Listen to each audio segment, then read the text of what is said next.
Hello, my name is Steve Foreman. I'm a fine artist, and I like to demonstrate how to oil out a painting. This is a painting that I've done. It's a commission piece from a client from Facebook that I met on Facebook, and this painting is done.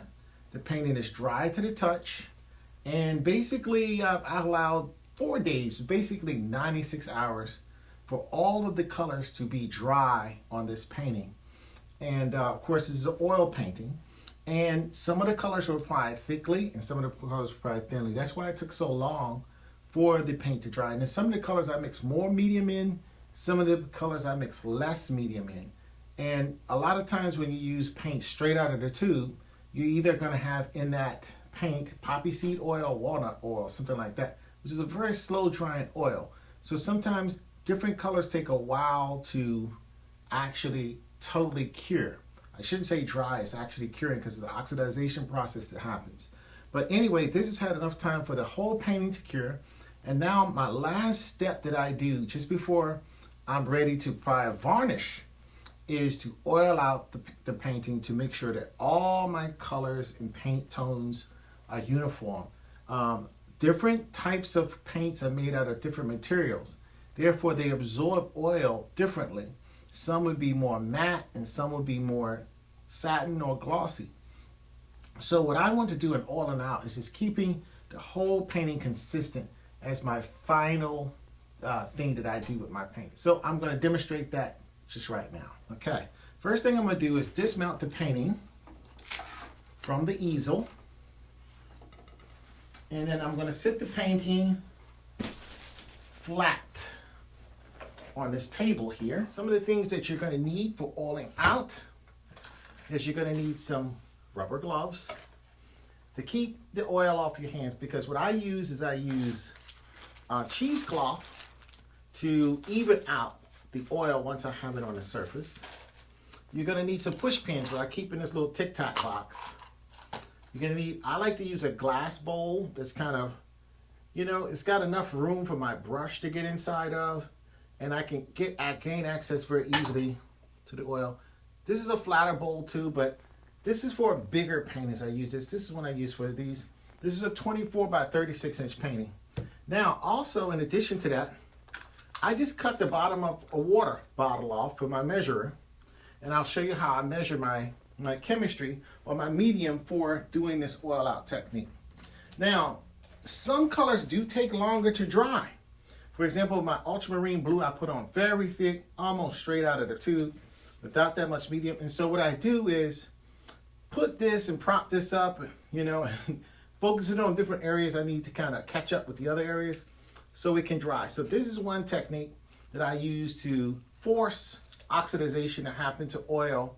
In some areas it's just taking too long to dry, or this could take 2 weeks for some of the colors to dry because I put the paint on somewhat thickly. I like to paint sometimes with impasto and texture in my brush strokes. And in doing that, your painting can take a considerable amount of time to dry. And a lot of times when you do a commission work, if the person's patient, you can paint an oil with heavy impasto just the way you want. You know, you can paint the way you feel. As an artist, I like to paint, you know, how I'm inspired. Now, in addition to your cheesecloth and your rubber gloves and your push pins and your bowls, I like to use a synthetic brush. It's kind of like a bristle, but the synthetic is just softer. Allows me to get into the crevices of my impasto, of my paint. Now, for bigger paintings, I will use a bigger brush, which is kind of a synthetic and has a very stiff but soft bristle that can actually get into the crevices. Now, I use Gamblin products. Now, if I had plenty of time, if this was going into a gallery, for example, I would use stand oil. I would use a formula that I have used featuring stand oil, which is basically 50% stand oil with about 50% Gamsol. Okay? Now, also I have other formulas that I use for, and basically that would dry almost crystal clear with a nice crystal clear layer. Now, the thing about it, they all would dry clear, but the stand oil is just known for being much more clear, the most clear of all of the oils. Now, also, linseed oil, and generally when I could go 50% linseed oil and 50% stand oil, or I can have some combination like 25% standoil, 25% linseed oil. Usually it's 30% standoil and 20% if I just want to speed up the dry time some. Now when I use standoil, it could take weeks for the oil layer to dry. What I do is let it lay flat when I put the oil in, and then once it starts getting a little bit tacky, I would just put it up on the wall if there's a hanger applied. Also, as another chemistry to speed up the dry time, within 24 hours, I like to use Galkyd. Now, it dries very clear as well because we're putting a thin coat on it, so it's not going to brown anything up. And if it does brown, you're talking about something that's going to happen over a period of 100 years, 200 years, and just a little bit of browning might occur, but I don't think it will. So this basically, from my experience, dries also crystal clear. Now, there are different percentages of these three that I can use, and sometimes when I want them to dry quick, I just leave the standoil oil out altogether because that just dries too slow. And I use some combination of standoil, linseed, refined linseed oil, Galkyd, and Gamsol. Now these are all Galkyd products, so they're made to work in combination with each other, and it's totally safe to go ahead and use those. All these products made by Gamblin in any combination. Now, what I'm going to do today is, because I want to ship this thing soon, so I don't want to wait too long. So I want this 24 hours, and then I'm going to apply Gamvar satin finish for the final layer. Now, what the Gamvar does, the varnish layer, is designed to be taken off, and that's basically after the painting is about, say, 100 years old, 50 years old, and it's collected somewhere where it's collected dust and dirt, and the person who owns the painting would like to clean it. That can be removed with Gamsol. So that's what the varnish layer is for. Now the oil layer, which I'm going to apply today, is permanent. It's a permanent part of the painting. It can never be removed. It's going to have a chemical and physical bond with the painting. And it's just meant to be part of the finish sheen, or the finish coloring, or the finish texture or patina of the painting. So with that said, I'm going to start my process and demonstrate how I do that. Now, for bigger paintings, I don't use the bigger brush and the bigger bowl, so I'm going to remove that. And this is a 24 by 36, so for me, this is a smaller painting because I usually paint very big. As you can see, the paintings behind me, they're somewhat large. I've even painted murals before, which is entire walls, 24 feet tall by 30 feet, 40 feet wide. So, you know, some dimensions like that. So, I've painted plays, you know, the backgrounds for plays. So, big paintings. Okay, so now to do this, what I do is I use a Sharpie. That's another tool that you're going to use. And what I do is just use the bottom of a water cup. This is my Deer Park water. And I would make little markings right here, right in the little grooves. I like it. It has a little groove. And that's basically about an ounce and a half, I'm guesstimating, of oil. And that should be an ounce, really, of Gamsol, 50-50. 1 part Gamsol to 1 part Galkyd oil. So 1 ounce of each should be enough to thoroughly take care of this painting. It may be too much. So what I'm going to do is pour out, shake a little bit, and then I'm going to open and pour out some Galkyd, fresh Galkyd solution. And like I said, you don't want to have too much. I think I'm going to do half of that because I'm used to doing this on much larger paintings, like 40 by 60, 68 by 103 inch paintings, which is a lot bigger. And what I do is I pour out a certain amount, and I pour that into my bowl. Okay. Then after I pour out an equal amount of Gamsol into the same measuring cup, roughly. It doesn't have to be perfect. Now, what's going to happen is the Gamsol is going to completely evaporate over a period of 24 hours. And the only thing that's going to really be interfacing with the painting is the Galkyd. This is the only thing that's going to be there. And so by thinning it out we're creating less of a gloss and more of a satin finish with this. So by going basically 50-50 with this, we're doing that. Also, you can control the finish by how you remove the oil with the cheesecloth. I'm going to remove this little paper towel here. And also what you can have is a little Ziploc bag. And what the Ziploc bag does, it allows you to to store away your cheesecloth. Once you finish with it, you can just put it in this bag and seal it up and use it again. Okay, so what I do with my, when I'm applying an oil layer, is I start with the back. Just like you've seen some of my other videos where I demonstrate how to apply oil ground or treating the surface. It's the same technique. And what I do is I just prop a little bit of the edge up so it's not, the whole paint is not sitting flat on the surface. I don't want to get anything. Done so much work to get stuff onto the surface. And what I could do is I can even prop this part up as well. Okay? So what I would do is I would start with the back of my paintings. And as I've already stirred this, I just stir with the brush. And sometimes I just get a little spoon that I use just for my paint. Sometimes it's a baby spoon for small things, or just a regular spoon. But in this case, I'm just going to stir really, really good, making sure that the Gamsol and the Galkyd solution is thoroughly mixed. And it's going to change the coloration. It would get lighter, but it's still going to have that slight kind of like weak tea look to it. Okay? And then what I'm going to do is just paint very lightly, because I don't want to pull up any color, just in case some of the color is not as dry as I think it is. I'm just going to just go over this. And the idea is you're not painting, you're just applying a nice film of oil to the back of this painting. So I start first with the back. Okay? And I want to keep my brush, I don't want it on in puddles, but I don't want to have it so much when I'm kind of dry brushing it in. I don't want to do that. What I want to do is just kind of lightly paint it and just do a little scumbling in. Just a little bit of scumbling in of the oil. Okay, and once I think that I've covered, and I want to be sure that I cover every single inch, every single millimeter of the back of this. Okay. Okay, then once I'm sure of that, I'm going to go to the side.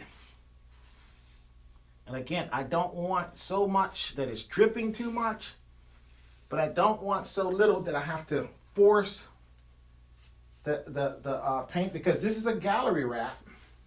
So with this gallery wrap, I want to be sure to do the sides, because this is, she didn't want this painting frame. Or maybe if she gets it framed later, she can. But if she wants to display this as a gallery painting, and this painting is painted powerful enough to not require a frame. Okay, so what I'm going to do is go all the way around with this oil layer. Now, this is not really the business part of the frame, so the next step that I'm doing is not as crucial, but you still want the whole painting to be uniform. So what I'm doing is applying a nice bit of oil, being very careful, making sure that the oil is getting everywhere on the side. Okay?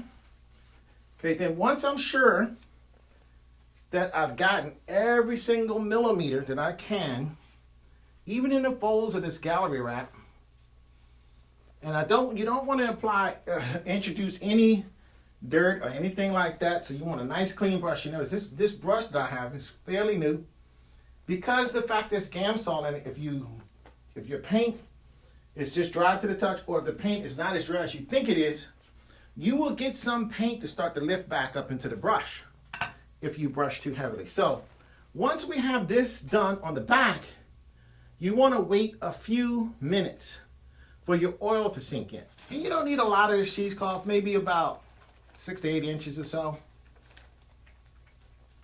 Nice clean cheesecloth. Okay. And then what you want to do with this cheesecloth is open it up, fold it, then fold it again. And then what I do is just fold it into a nice little square like this. Okay? And again, I want to look at this. And like I say, I basically give it about a minute or so to kind of sink in, just a little bit. It doesn't have to have like 5-10 minutes. If you want to, you can, but you don't have to do that. And then just lightly go over it with the cheesecloth, taking off you don't want any puddling. You want anything like that. And a lot of times you're going to be using, now you could wear your gloves.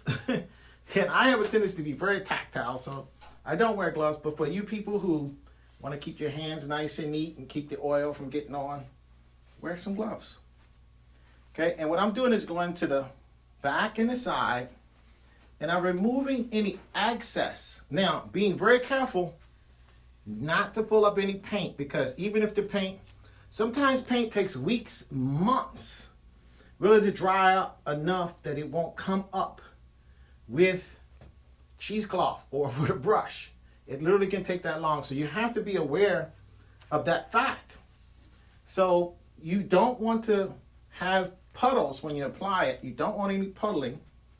But at the same time, you do want the oil everywhere. You want the finish to be uniform. And you want to look for any colors. Now, suspect colors, I like to paint with sometimes Mars Black.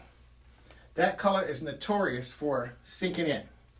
In addition to that, raw umber, another color that's suspect. Okay, so now once I have this somewhat pulled up with the cheesecloth, what I'm going to do is go to my push pins next. And what I do, and you've seen me do this with the grounds, I just take my push pin and push it into each corner. And what I'm doing is making little pleats, so that when I flip this over to paint the business side of the painting, that's what I really want to focus on. This part is just so it looks good from the side, and also it looks uniform even from the back. And, so that when it's on the wall, one part doesn't look, the paint looks a little dry, and then the other part, the paint looks kind of shiny and glistening. And what I'm going for is a satin, not necessarily a total satin, a satin to semi-gloss kind of look. I don't really want it glossy, but I don't want it, and now what I'm going to do is just remove these little, not have it on the blocks. Now what I'm going to do is pay attention to the business part of the painting. And I'm going to look especially for the areas where I have Mars Black. And you can see the complexion is brown, so I used a lot of raw umber and various browns in this painting. So I want to unify all of the colors, including the greens, the ultramarine blues. Ultramarine blue can get flat too. So when I'm going to start, I have a lot of ultramarine blue on this side. So I'm going to start on this side. And just slowly, because this is the real part. The other part, I remove some material, and you can see the luster and the intensity of the color just start to pop and come forward. Because what's happening is this oil is already starting to sink in to those colors. And it's going to be the top layer. It's going to be the last layer I paint. I'm not going to put any more paint, because I could paint this painting forever. I mean, she could wait till the next month or the next year. I mean, some artists have a tendency to do that. I'm not going to say that I'm excluded, because some artists have a tendency to work on people's paintings for a whole year. And the person's like, I've been waiting for this guy to give me the product. He isn't giving it to me yet, because you're kind of like getting it, you're getting to it when, you love working on that piece.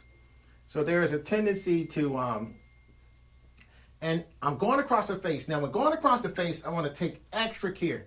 So these are little thin layers sometimes you put on, and this was less than 96 hours ago when these layers were put on. So I want to be very careful not to mash too much on this to pull up a layer that I so meticulously might have painted, and or I've just gotten perfect or gotten close to perfect. You don't get anything perfect, because the thing about it, and one of the reasons that A lot of artists tend to hold on to paintings for a long time. They're always seeing things that they can change and fix on the painting.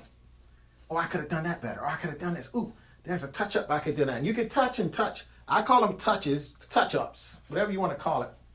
It's just something you can do. And you're bringing out your yellows, you're bringing out your browns. Most importantly, when you're adding this layer, you're bringing out your blacks, your dark tones, and your blues, you know, dark ultramarine blue, your rich greens that I have like in the snake and the foliage. And also your sky starts to glow. All your colors will just start singing, you know. They will come to life, you know. They would be what you intended it to be when it was wet. Because a lot of times when you're painting, and what I try to do is not, you can see me kind of going up and down, but I'm changing my direction. Some people go in circular motions. I don't necessarily do a circular motion.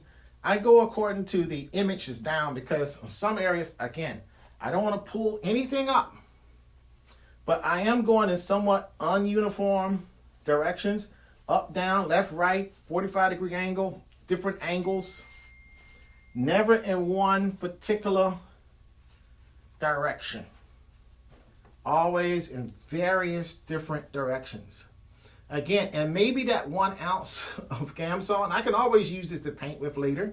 So I use 50% Galkyd, 50% Gamsol all the time. So I'm not really wasting anything by doing this. As a matter of fact, for my next painting that I'm doing, that's what I'm going to do. But when I get to the face, I just want to slow down a little bit, especially over the eyes. Making sure I have enough of the oil on there, but not, you don't want too much. You don't want sitting puddles. Because when you're finished, you can put the oil layer on thicker. If you're going to paint back into this again, you want to put this on thinner. And by putting it on thinner, you just want to wipe it off better with the cheesecloth. So it's a nice thinner layer. And you might want to change your chemistry. It doesn't have to be 50-50. It could be 30-70. You know, just so that when the Gamsol evaporates, it's not going to be any really, really slick, heavy, thick. You don't want very thick oil, because that's going to make it glossy. So right now I have it on and I'm kind of going everywhere with it. And it is not necessarily glossy, but it's a little bit past semi-gloss right now. So what I'm going to do is just make sure it's everywhere. So that's very important. Make sure it's uniform.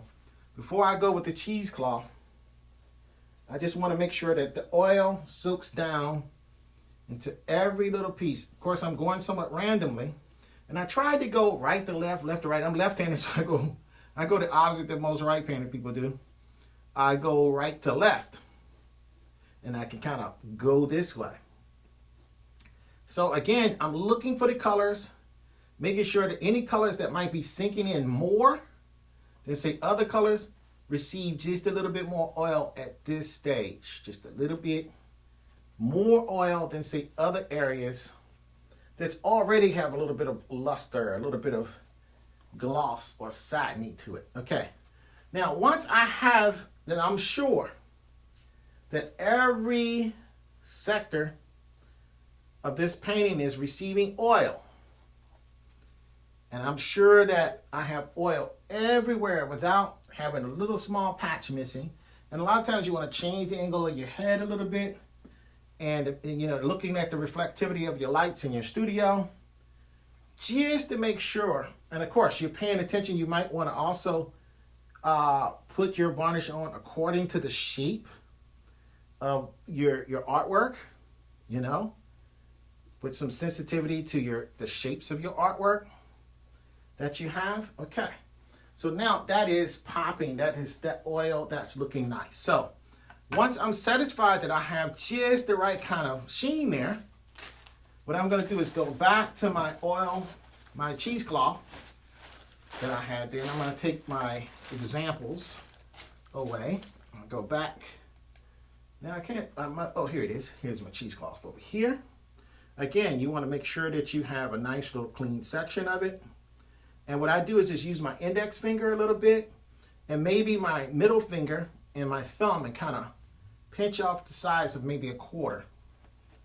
And then what I'm going to do is just go in and anywhere where the oil is puddling, I'm kind of paying close attention. And the reason why you want to use cheesecloth, because unlike other materials, it does not leave lint in your work. Now, it might snag if you have heavy impasto on some of your texture, but it's okay. You just want to go in. And this is an art form to this. The more you do it, the better you're going to be at it. I suggest the first time you oil out a painting to do it on a practice or a study piece painting. Something that's not going to be something that's going out to a customer or to a gallery, but rather something that's going to be something for you as the artist to observe and learn from. Okay, and so we don't want any puddling. And what we're doing with the cheesecloth, and we're actually painting with this cheesecloth, just lightly going over any places where you might have some standing oil that's offensive to the painting. Okay, the key word is offensive, because it doesn't matter if there's oil on things, because that's the whole idea, is to put the oil on it.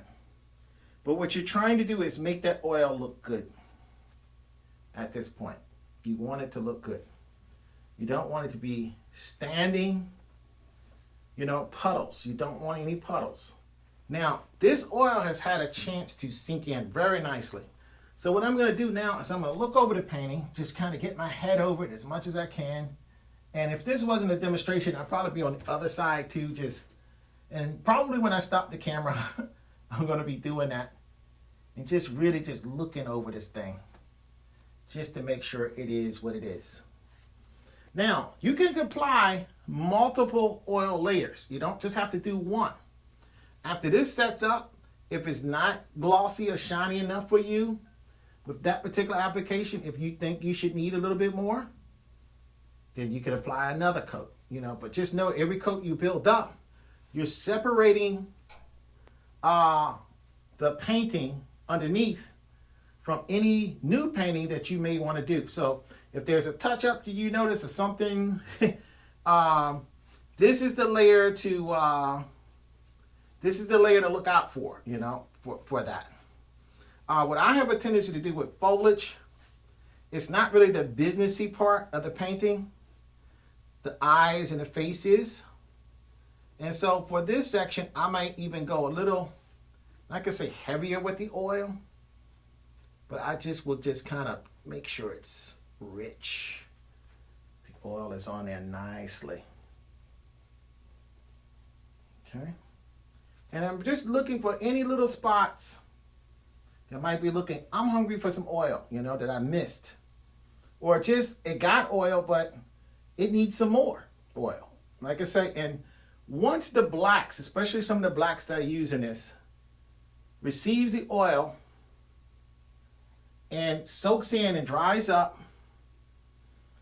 And of course, you don't want any bubbles, you don't want any puddles, anything like that. So once that dries in and set up, then I'm going to evaluate that to see if I need to add another oil layer. But for the way this is looking so far, I think this is perfect, because again, I want something between satin and gloss. I do want it toward the semi-gloss side, or more glossy than satiny, but not too glossy. So that, because you don't want the lights in the room to have too much effect on the painting. And then also, lint doesn't come up with this cheesecloth, but sometimes you might get a little string, so you want to be looking out for that. Okay, so now once you have this excess removed to a satisfactory level, I don't want necessarily a gloss look, I want a semi-gloss look. I don't necessarily want just satin either. I want the paint to have luster. Okay, so now I think I have a paint with a lot of luster in it. I think I've been able to get any imperfections out of it. Now, I would leave the painting on these little cleats overnight for 24 hours. Now, what I may want to do after this sets up, I'm going to look at this again. And if nothing came up, and if everything looks good, the way I think it should look, I will add the varnish layer. If it doesn't, I might even go in and add a another oil layer to it.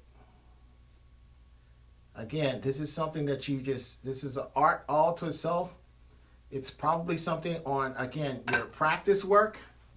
You want to practice with it and perfect it before you get it to a client's work, because you don't want to have experimental stuff going out that you don't really have experience on to your client's work. So this is oiling out. I've oiled out my Barack Obama piece that you may be able to see behind there.